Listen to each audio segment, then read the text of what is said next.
বিয়ের ১ বছর পর সুখবর পেলেন আদ্রিত রয়, বাবা হতে চলেছে অভিনেতা। বিস্তারিত জানতে ভিডিওটি দেখুন। বিয়ের ১ বছর পার প্রথম বিবাহ বার্ষিকীতে একে অপরকে মিষ্টি শুভেচ্ছা বার্তা জানিয়েছিল আদ্রিত কৌশাম্বী। দেখতে দেখতে বিয়ের ১ বছর পার হলো অভিনেতা আদ্রিত রয় এবং কৌশাম্বী চক্রবর্তীর। একজন মিত্তির বাড়ি ধারাবাহিকে তো আরেকজনকে দেখা যাচ্ছে ফুলকি ধারাবাহিকে। মিঠাই ধারাবাহিকের শুটিং স্পট থেকে শুরু হয়েছিল তাদের প্রেম কাহিনী আজ সকলেরও জানা।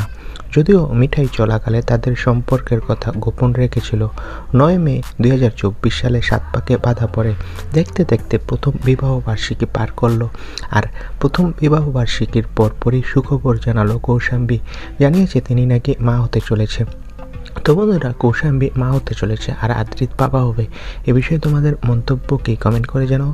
সবাইকে ধন্যবাদ।